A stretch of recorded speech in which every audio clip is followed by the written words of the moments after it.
I want to read the shit. Like, what am I explaining? Rebel Boom Trap and shit? Hey, welcome to Deport Entertainment.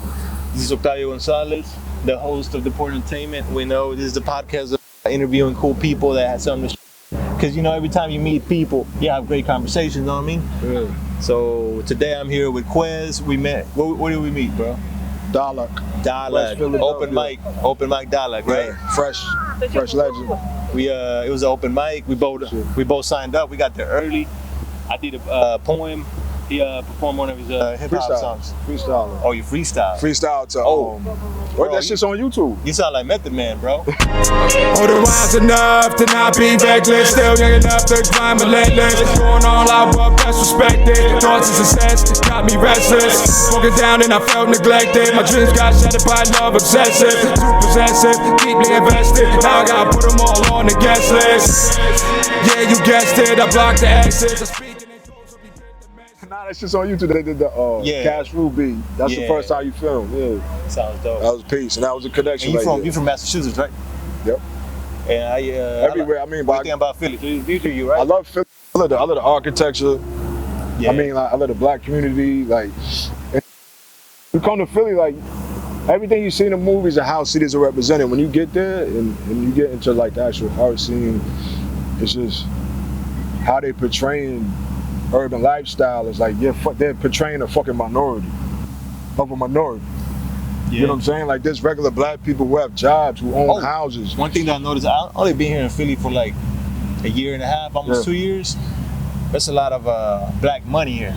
Black money, you know what I mean? People, good black money too. Black communities doing their thing here. Yeah. See, where I'm from, black people don't own nothing. Yeah. They do legislative stuff where they make rules and regulations in clubs, or like they'll do stuff to shut down black culture based on a minority. Well, major cities, major cities are mainly, urban areas. Black community, Latino community are mainly struggling. You know, certain cities like Miami, probably Latino community is doing good. Yeah, well, that's what I'm saying. Like you can say what you want. Like, I think hip hop has brought America to a point where they have to listen to it. Ooh, definitely, bro. Hip hop has fucking kept the U.S. alive sometimes, bro. Black culture is so every form of pop. That's the only thing some countries respect. People from other countries respect about like Japan, Korea. They love the hip hop community. You know, they love all these other places. Like even if they behind, they still rocking with it. Like you still got b-boys in France. You still got b-boys in Italy. I mean, hip hop is from America, right? From was born here. Born in the Bronx. And you see it in London, New York. You see it in London. Well, it's everywhere. It's so like it's young, but it's still like so old. Like, think about like so.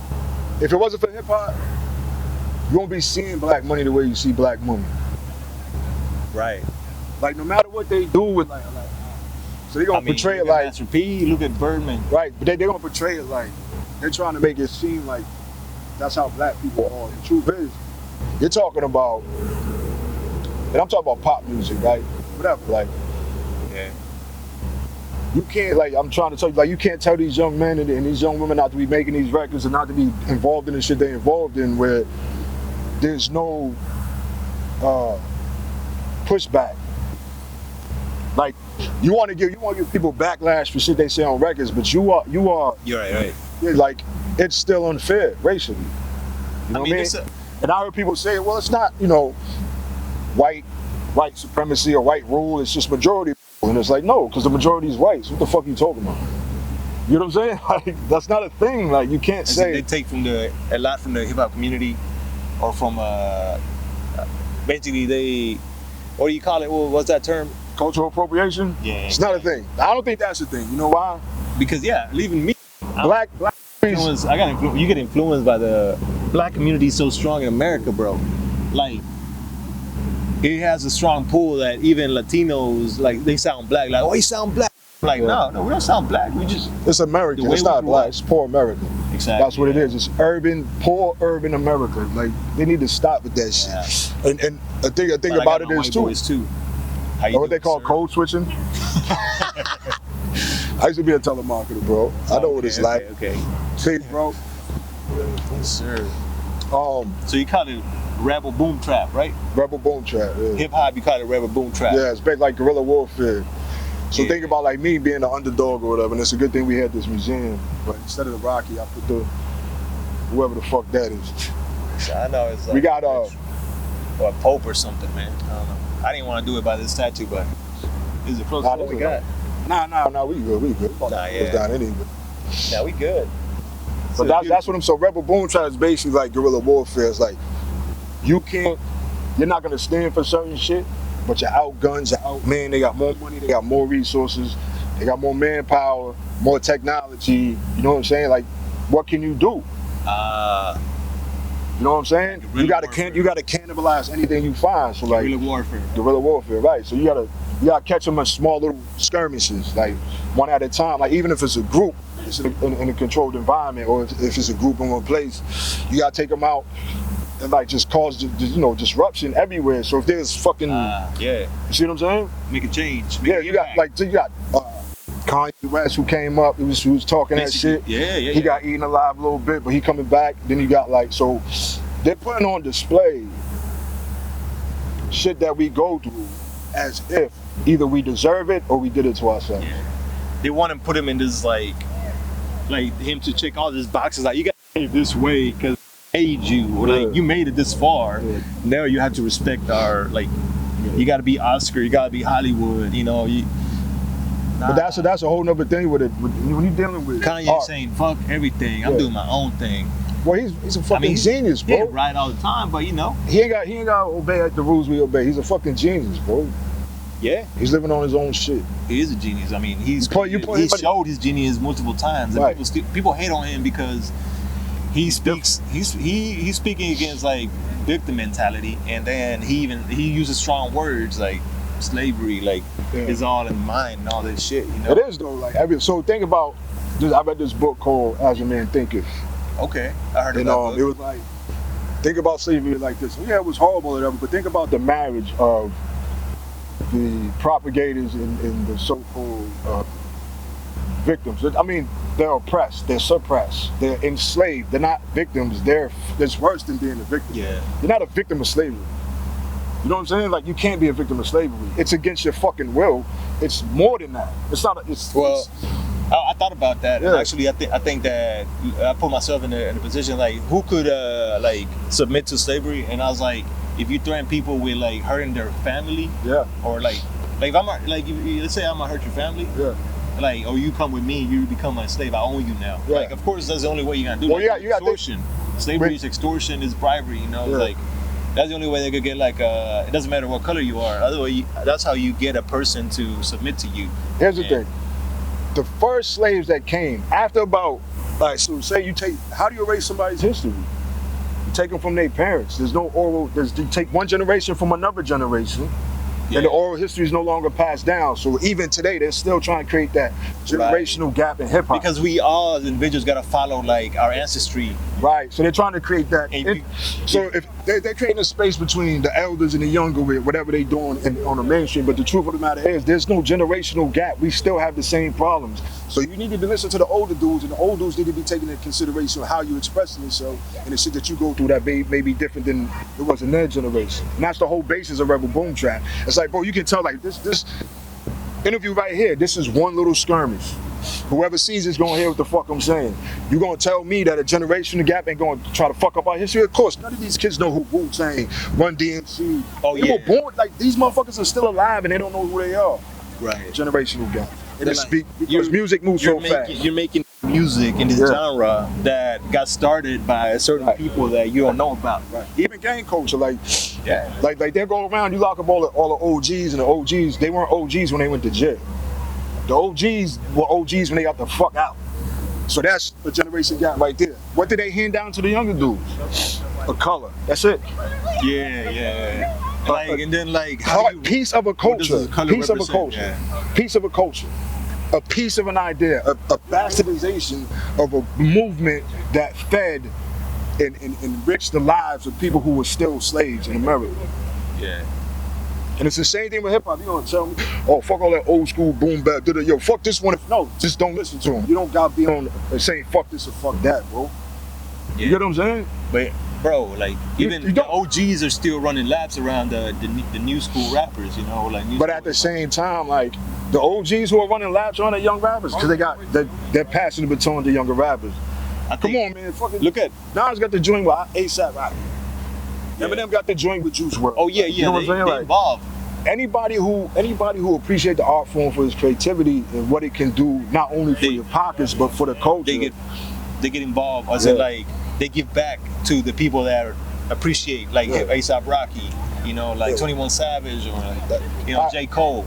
I watch dudes who are breaking down trap music who are classical composers, who are saying like, bro, this is fucking music. You can't, like, their voice is an instrument. I remember when Young Thug first came out, I still don't know what the fuck he be saying at the time. Yeah. But his voice sound like a guitar to me. He's the Jimi Hendrix of spitting, bro, if you ask me. I guess so. That's a good point. Yeah. I never seen it that way. But there's no balance. Like, there has to be a balance in pop culture, where the street shit and the gang shit got to be balanced out by. And I'm not gonna say conscious because that's bullshit. Anybody who's good at rap is conscious.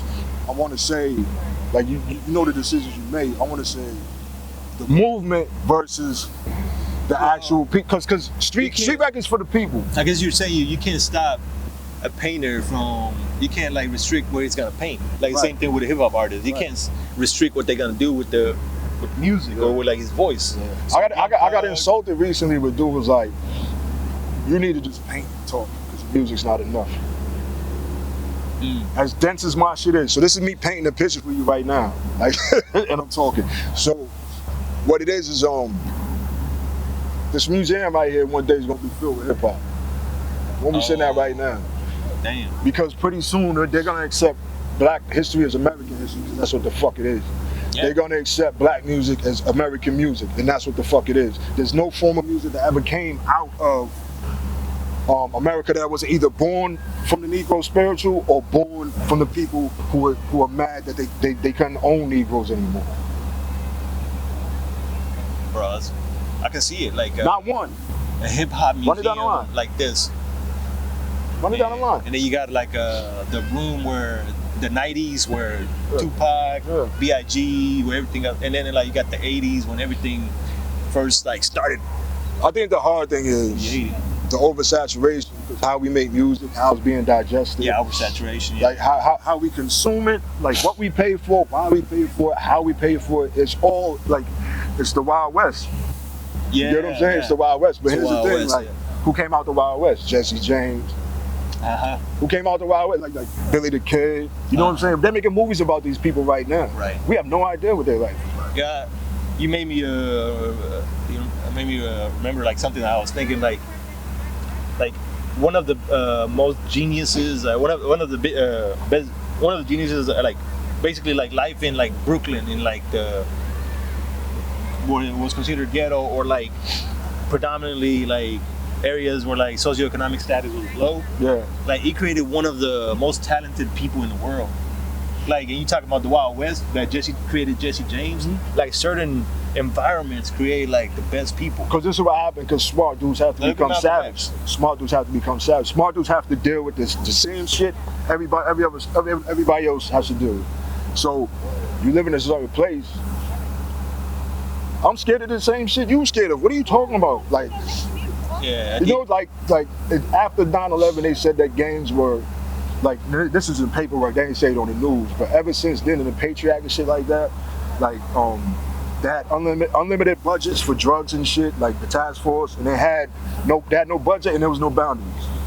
Like, so, think about that. Like, they can follow you around the world, they can do what they want. So they doing all this, and they said if you buy drugs, you're supporting terrorism. So in the paperwork, if you work for a task force, you work for a government policing agency, they're treating you as if you're a terrorist. So there's kids who never left their block at this. There's kids who never left their fucking block who will be treated like domestic terrorists. You know what I'm saying? Yeah. So now it comes up in the news after that shit. And they're being surveilled. Yeah, after that shit that happened at the Capitol where they rushed the building and said, oh, now gangs are allegedly terrorists. No, that's always been a thing. Just because you're saying it's white people now. You know what I'm saying? Now it's conservative white people. Now you want to say it on the fucking news because now it's a fucking problem. Same thing with dope. Same thing, anything, crack, anything. When it was in the black community, I know so many people in my family. Like, my uncle died. He's living with me. He died from, like, him and his wife both had AIDS from shooting up. I mean, I had to watch them die from dope. I feel like the ghetto was like created for like to kind of like to control, like, and then you had like the policing. The policing was like in a way to like basically it's like an outside prison type of. But here's the thing. So we had an awakening before, like right before quarantine. People started waking up. There's no more this bullshit. There's so few people that want to still run that same game. There's highly intelligent people, like highly powerful people who see the light. Technology changed that. Social media, like one thing about social media is that we know more now. Now it's on us. Yeah. Now it's on us, and that's why I want to make know Rebel better, Moon basically. sound. Now it's on us because now it's on us to be like, nah, we can't blame them anymore. They're out of it. They're out of it. I got banned out of Twitter for saying like someone said like I want a hot take over what happened between Will Smith and Chris Rock. And I was like, politicians should get smacked the same way or something. And Twitter banned me because I was like inflicting hurt on like other people. I was like, yeah, I guess so, but I mean, I wasn't lying. I mean, like I said that politicians should get smacked for disrespecting us like that. I mean, basically, they're disrespecting us and still doing it. Like with the laws they pass, with the little like show they do in Congress, and like, oh no, I'm not gonna vote for that because of this or that. Oh no, abortion, I'm against abortion, all this shit. Shut the fuck up. Just fucking change the fucking laws that benefit the rest of America instead of like the chosen few, like the ones that control, that move everything. Like, get out of their fucking pocket. You know what I mean? Yeah, the pocket is the big thing for me. Shit, you got my shit? Oh, cigarettes? Yeah, nah. The biggest thing for me is like you really can't. You're really not supposed to tell another person how to live. They have to agree that you're right. Yeah. You know what I'm saying? So like, dogma can be used as slavery now to enslave people. Dogma. So letting other people think for you, like, oh yeah, this is what this is. This is what this is. If you have tattoos like that, you're supposed to be this. Like, oh, that's prejudice, bro. Like, you can't. You're trying to make me feed into a stereotype so you won't be wrong. And this is what I'm telling you. People ain't going for that shit. Yeah. Nah. This is where I'm from. Like, you know what I'm saying? These tattoos. This is where I'm from. This pain. That's pain. This overcome this. These tattoos has been going on like for thousands of years. Yeah. Like, you know what I mean? Yeah. But it's the same thing when you say like, this dude dressed like a hipster. You're a hipster. No, maybe you can't just say that without seeing his culture. Right, you can't really understand everything that has influenced him besides hip culture. Like maybe his style is a little hip, but what else is he? You know what I mean? What else is she? See, I'm the type of dude go in the store and pick what I like. I'll go in the store and pick what I like. Man. So, like, it doesn't matter the brand, right? But when you were a kid, especially these young cats, like you want to get laid. But once you get this shit going, once you get these gray hairs going, nah, bro, you a trendsetter in every way. Cause like, if somebody don't feel you, they don't feel you. We gotta stop acting like we ain't getting money to fuck. We gotta stop acting like, you know what I'm saying? Like, we ain't rapping to fuck. We getting money to fuck. Basically. It's a difference. It's a difference. So like, you gonna rock what women like, or you gonna rock that's you gonna rock what whoever like it, whatever your purpose. It happens wildlife. Birds, you see like the male birds, they like do all this fancy shit to attract the female. Yeah, like that's a male peacock with them big ass feathers. I saw that it was a Netflix wildlife show. Kangaroos compete against each other, like the males, to dominate like a pack of females. Right. You know what I mean? Horses too. So what are we? Are we monogamous or are we polygamous? Because lions are more polygamous. Like the one male lion dominates like a whole, you know. I like how people bring up the animal shit. Like, think about this. We talk about animals, but what's the one thing that separates us from an animal? Shit. A lot. Emotions. I don't know. Like, we can be whatever the fuck we want to be. Yeah, exactly. Like we built this shit. Like, if you like, I'm in touch with my animal self. Like, I'm an animal. I know that on a base level. Like, so if a baby's crying, that's our like primal instinct. Like, I can take well good care of babies. I can protect my woman. Yeah. But what I do, like, but if you add in like training, reading, exercising your mind, exercising your body, we have a godly nature. So we walk in this earth like man is God, like, but not like So for me, I gotta take it away from that. We're like connected to the skies. I felt like everybody falls at some point, but the shit that I've been talking about since I was a kid is being proven now. Shit I'm talking about as a kid has been challenged and proven right. And nobody wanted to hear me back then. They called me weird or corny. And you can still call me weird or corny, whatever. Like, what are you gonna do? Like, I'll take it as a badge of honor, but I'll tell you Same. I felt like that for a while. Now I'm like feeling more comfortable. Like, man, this is who I am. Like, these are I like having deep conversations. You know, I like talking about like what the fuck we're doing here. Like, why are we like turning like closing our eyes to the truth? You know what I mean? Nah, the truth hurts. Yeah, it does. I feel like there's more to. It hurts, but it liberates you, and then you realize that you have certain power, like that you can control everything. But what you can control, try it. You know what I mean? So for me,